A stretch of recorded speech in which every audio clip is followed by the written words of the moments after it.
FM. Solo la verdad y nada más que la verdad. Son las 8 de la mañana y 11 minutos. El día de hoy, jueves 22 de diciembre de 2011. Hemos hecho contacto telefónico con el asambleísta Rolando Panchana. Rolando, buenos días. Washington Delgado te saluda. ¿Cuál es la evaluación del papel de la Asamblea Nacional en el 2011 desde el punto de vista personal y desde el punto de vista de Alianza País? Bienvenido, buenos días, Rolando. Buenos días, antes que nada, un saludo, un deseo de feliz Navidad para usted, para todos sus trabajadores. Igualmente. En la radio, para los oyentes y las oyentes de Forever, entre los cuales me cuento. De acuerdo, gracias. La evaluación tiene que ser de los 12 meses, no de los últimos 3. Sí, así es. En los cuales ciertamente nosotros hemos tenido algunas dificultades para ciertos temas, no todos.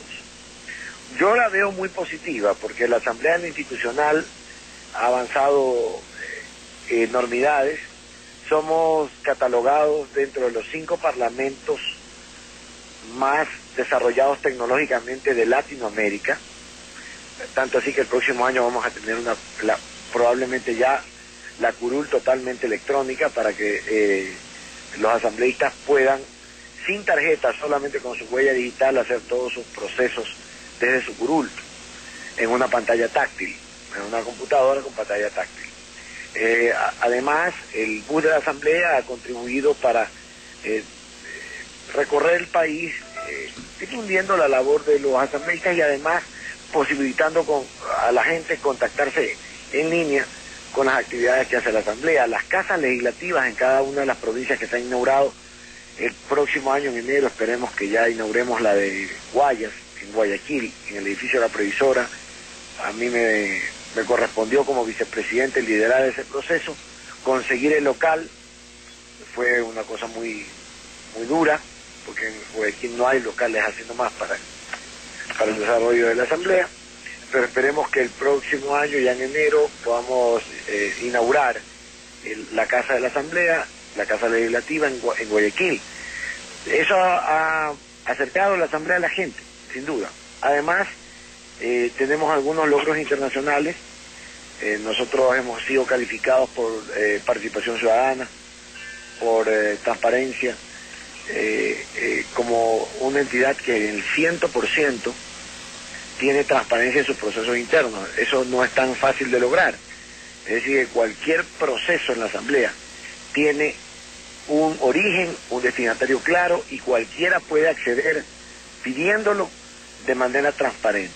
Eso es meritorio también, y desde el punto de vista institucional, la planificación presupuestaria desde inicios de año nos permitió adquirir ya el edificio de la Corte Provincial de Justicia, que está al frente de la sede de la Asamblea, para empezar a finales del próximo año con el complejo legislativo, que implicará también un reordenamiento urbano importante en la ciudad de Quito, y que la Asamblea pueda ya tener unas instalaciones amplias y en la que quepan todos los asambleístas con comodidad, en vista de que también van a aumentarse el número de asambleístas por el último censo poblacional y por la nueva organización electoral que está en marcha.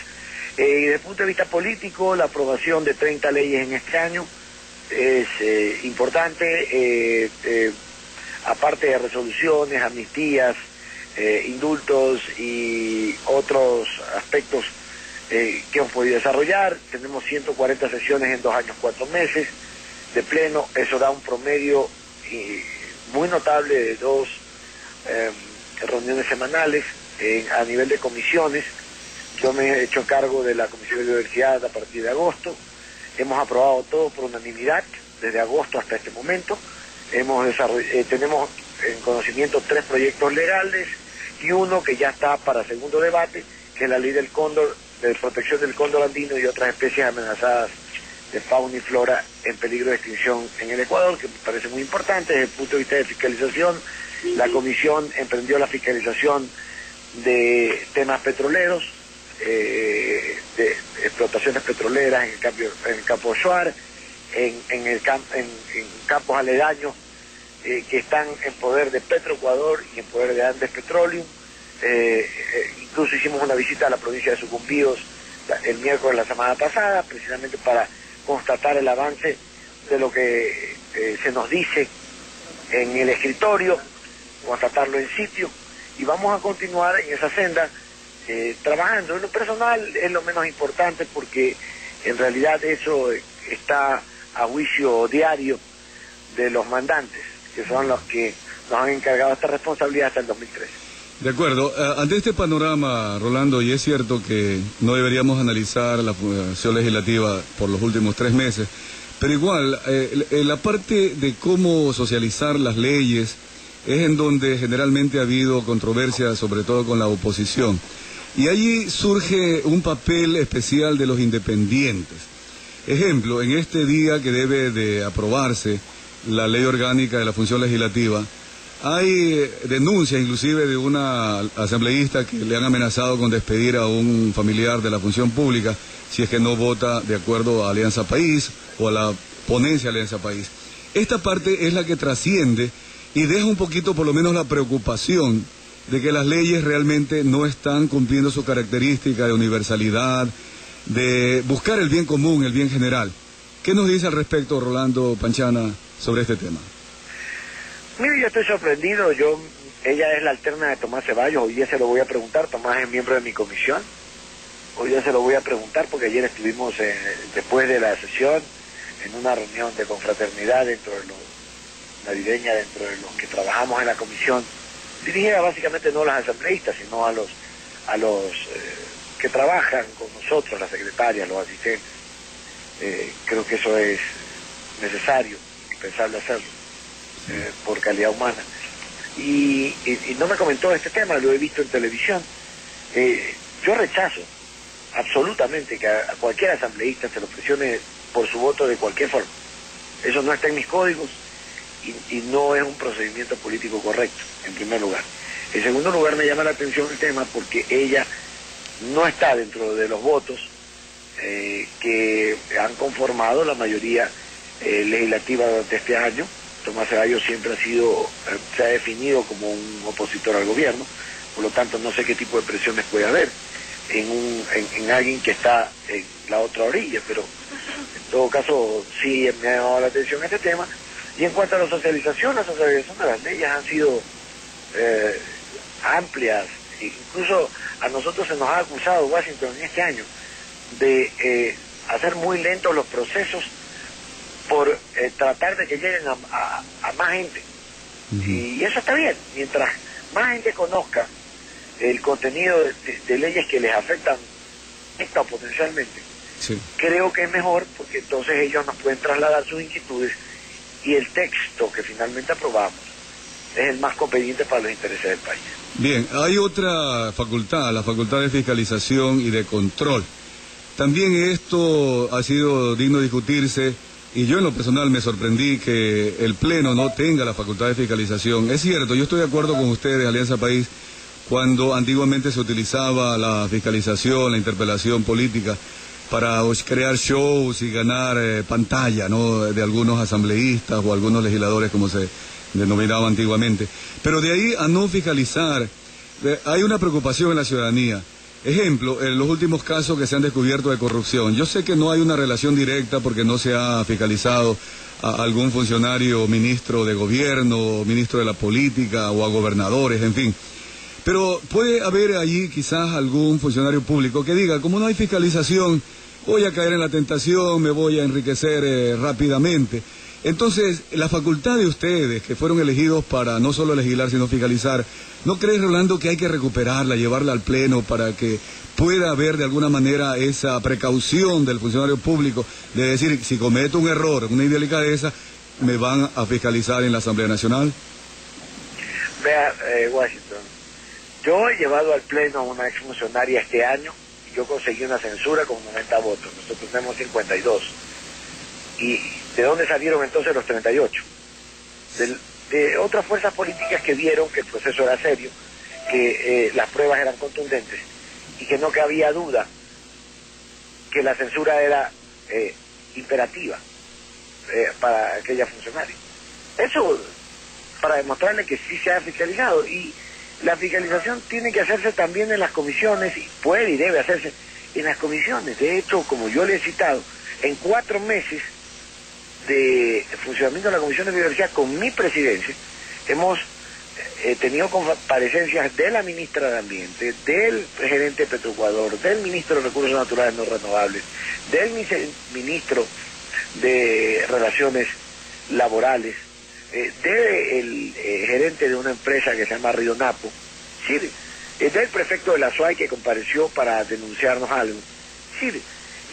Ese tipo de fiscalización se hace cotidianamente, semanalmente. Pero no en el Pleno, que es en donde realmente se dice, porque es el seno de la democracia, en donde están todos los representantes de todos los partidos políticos elegidos en las urnas, y en donde la prensa podría escuchar de primera mano cuál es la explicación. Por ejemplo, en el tema de la ex ministra de Salud, allí en el caso de las ambulancias, quedó un tema ahí pendiente, que es lo que deja la percepción, ¿no?, de que hay tolerancia a favor de la corrupción. En el tema del actual ministro de Salud, el asunto de los neonatos, el asunto del alcohol, en fin, todas estas situaciones van quedando pendientes, Rolando, porque el Pleno no las logra hacer trascendente a toda la sociedad, la opinión pública. Vea, eso es responsabilidad de cada uno de los asambleístas. De los proponentes. De los proponentes, armar un proceso que guarde en fondo y forma todos los requisitos para que llegue al Pleno. Y yo le he mostrado que en mi caso llegó al Pleno por el camino más largo, por el camino de primero empezar pidiendo información, que se la complete. 2 comparecencias, la una en la Comisión de los Tributarios, la otra en la Comisión de Fiscalización. Y después de eso llegó al Pleno, después de un proceso de 6 meses de fiscalización. Es decir, cuando la fiscalización es seria y se hace no buscando el protagonismo inmediato, sino dando los pasos con paciencia, las evidencias, si son contundentes, llegan al Pleno. Yo no estoy en contra de la fiscalización del Pleno, lo que estoy en contra es que se convierta el Pleno en un desfile de funcionarios de todo tipo, como se pretendía. Claro, pero hay forma de regular eso, que no se dé ese show anterior, pero que sí se dé cabida, aunque sea para informar, porque no porque se fiscaliza a un funcionario público ya es culpable, ¿no? Sino que explique por qué tomó tal o cual decisión, por qué sucedió tal hecho, de tal manera que la opinión pública esté enterada y que se ejerza esa función por parte de ustedes. Sin duda, en eso estamos de acuerdo, Washington. Okay. Es decir, en que lleguen al Pleno, pero no para un desfile interminable ni por cualquier cosa para el show. Ya, Rolando, aquí tenemos a Orlando Murillo, que está también con nosotros, va a plantear alguna pregunta. ¿Cómo está, Orlando? Buen día. Habla usted de 30 leyes aprobadas en el presente año. Es importante, aproximadamente 3 por mes, lo que dice relación del trabajo que han hecho en la Asamblea Nacional y en buena hora.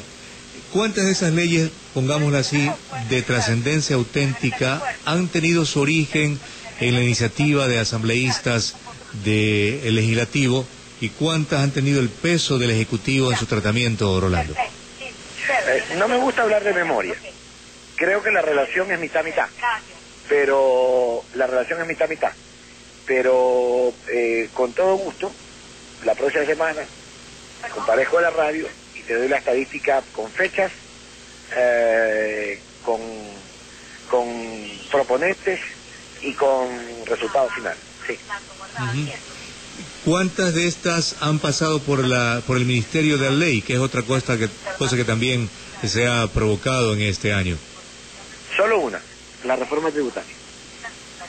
Sí, justamente fue otro de los motivos, a mí se me había pasado por alto, Rolando, que se preocupó porque el artículo 301 de la Constitución dice que es a través de ley. Pero en fin, todo esto es para la controversia. Finalmente, Rolando, ¿crees entonces que el balance es positivo? ¿Por qué en algún instante el presidente, llegó a plantear la posibilidad de la muerte cruzada? Había cierto sector de asambleístas que decía mejor vámonos a la casa porque no podemos legislar. ¿A qué se debe esa posibilidad de muerte cruzada por parte del presidente y de la oposición que dice mejor vayámonos a la casa?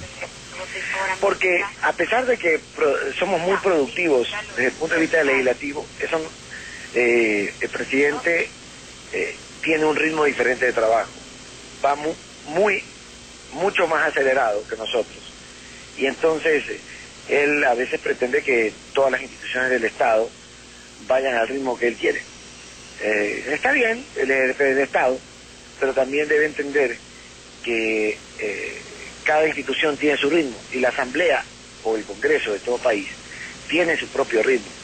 No puede ir al ritmo del presidente, al ritmo que quisiera el presidente, y que algunos también quisiéramos, pero hay que entender que el proceso político es dentro de los congresos o de las asambleas, es muy rápido. Claro, es necesario el debate. Sí, o sea, nosotros tenemos 30 leyes en un año. El Congreso que nos antecedió aprobaba 4. O sea, imagínense, ahí está la diferencia entre lo uno y lo otro, ¿no? Y con todo gusto, si quieren, la próxima semana nos podemos encontrar entre el lunes y miércoles, si es que no hay sesión de pleno, y comparezco a la radio y podemos charlar con documento en mano para que ustedes aprecien con estadísticas, porque los números son útiles para eso, el rendimiento de la Asamblea, y puedan hacerse un juicio de valor absolutamente adecuado. De acuerdo, gracias Rolando por el ofrecimiento. Estaremos en contacto entonces, porque aquí en vivo podemos tratar otros temas y más en detalle, segurísimo. Bien, para el final, realmente Rolando, una feliz Navidad, este día sábado de Nochebuena, y esperando siempre que haya la reconciliación de los ecuatorianos. Hola Rolando. Y finalmente que exista el respeto a la democracia. Algún día aspiramos a que las leyes, que todo esto que nos está pasando en el Ecuador se vaya corrigiendo, el tema de la delincuencia. Sobre todo esto vamos a conversar la próxima semana. Gracias Rolando y feliz Navidad. Igualmente para ustedes, para todas sus familias, a todos los oyentes y a los trabajadores de la paz. Un abrazo. Muchas gracias, ok. Sí, es que también depende, Orlando y Carlos Alberto y amiga que nos escuchan, de las visiones, ¿no? Rolando Panchana reconoce que el presidente de la República presiona para que haya más celeridad, pero dentro de la celeridad podría solo imponerse un criterio. Ellos como Alianza País, yo diría, están entre dos fuegos, ¿no? El presidente que los presiona para que le aprueben la ley como él la ha enviado, además de ser urgente, o que le pida con urgencia que le aprueben las leyes. Y lo otro que sí quisieran consensuar, dice, más bien nos acusan a veces de demorar la aprobación de las leyes, porque es necesario. Sin embargo, han aprobado 30 leyes. Ahora, que no todas las leyes han cumplido su objetivo, y la próxima semana vamos a detallar más sobre todo el tema del Código Penal, que todavía no se lo discute al fondo, para resolver el problema de la agresión de la delincuencia en contra de la ciudadanía. Los temas de la generación de empleo, por ejemplo, que es producto finalmente de las leyes. Todos estos asuntos, yo creo que es cosa también de visión, ¿no? Dice, nosotros cumplimos con 30 leyes, pero también hay que verlo desde la luz que nos debe de dar como referencia los resultados. Yo creo que ahí el tema diálogo es factor importante, porque el Ejecutivo debe estar en permanente diálogo con el Legislativo, para justamente no entorpecer los proyectos que le interesan al Ejecutivo sean aprobados en la legislatura. En base al diálogo se puede llegar a consenso con los opositores inclusive, para los trámites de los proyectos de leyes sean mucho más rápidos, mucho más ágiles, consensuando y observando que esa ley lleva una finalidad social y de auténtico beneficio para el pueblo ecuatoriano. Yo creo que no hay legislador que se oponga a ese proyecto que envíe el Ejecutivo. El problema es cuando la falta de diálogo, incluso entre los mismos actores políticos de la misma bancada de Alianza País, los ha hecho caer en conflictos. Y hay unos que están a favor de las leyes, otros que no dicen nada por no caer en contradicciones, y otros que están ahí mirando a ver qué pasa y sumarse. Y son las cosas que no deben ocurrir. El diálogo debe ser la base de todo entendimiento. Orlando, ¿usted no cree que la salida de Betty Amores y de César Rodríguez de Alianza País fue una lección para el presidente de la República y para los coidearios de Alianza País que se quedaron dentro de Alianza País? Porque a partir de ahí se ha notado un cambio. Ejemplo, pongo el caso de la ley de la competencia, que la lideró Paco Velasco. Cuando lo entrevistamos acá, él prometió que las modificaciones que se hacían dentro del Pleno de la Asamblea iban a ser respetadas por el presidente. En ese interín, el presidente quiso modificar la ley y Paco Velasco se fue al Palacio Presidencial para ratificarse en el texto, y el presidente le aceptó. Es decir, que creo que quizás la experiencia de que dos coidiarios se vayan, porque dice, en Alianza País no hay democracia, quizás haya servido para que las leyes, a partir de allí, de alguna manera, el presidente razone también con los asambleístas de Alianza País, puedan consensuar con la oposición y quizás dictar mejores leyes.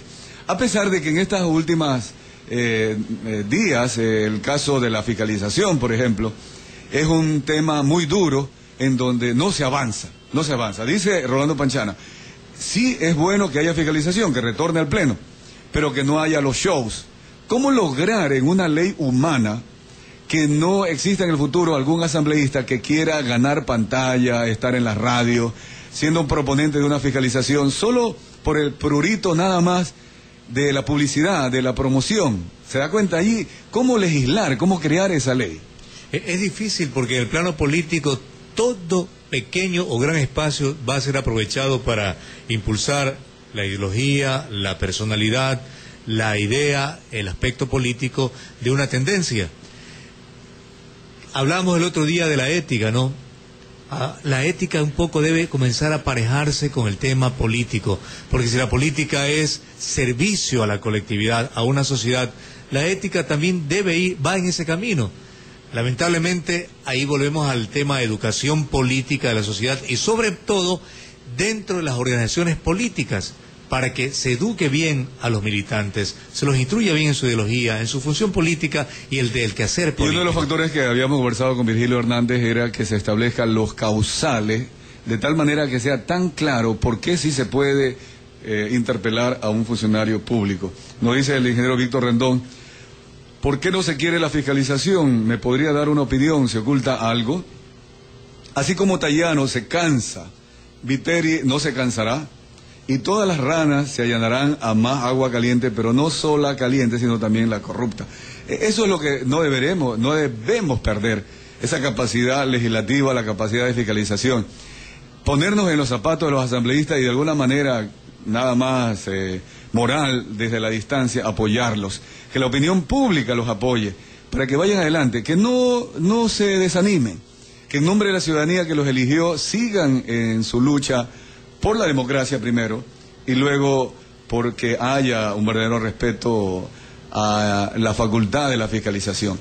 Pero tampoco exagerando, ¿no? Como ya lo reconoció Tayano, y mire usted, quizá en primera instancia era razonable decir, si se elige al presidente de la Asamblea con 63 votos, ¿por qué no le quitan ese mismo cargo con la misma cantidad de votos? Pero cayendo en cuenta, 63 votos con los independientes que se mueven de uno y al otro lado, cada semana habría un nuevo presidente de Asamblea. Mire cómo este pequeño análisis de un hecho puntual de la vida nacional, los medios de comunicación somos tan importantes y tan trascendentes para destacar lo bueno del diálogo, caso concreto, el ejemplo que pone del presidente con el asambleísta Paco Velasco sobre una ley específica, como la relación que están teniendo ahora los de oposición con los de la Alianza País para tratar de llegar a un acuerdo en torno a la fiscalización en un tema de reforma a la ley de la legislatura, ¿no? Vamos al corte comercial y volvemos con más información. Puerto Limpio presenta la primera promo donde todos ganan. Bota la basura en el horario que corresponda según tu zona. Tómate una foto mientras lo haces y luego súbela a la fanpage de Yo Quiero un Guayaquil cada vez más limpio en Facebook. Puedes ganar un BlackBerry cada semana. No te lo pierdas. Y lo mejor de todo es que cuando sacas la basura en el horario que te corresponde, todos ganamos una ciudad cada vez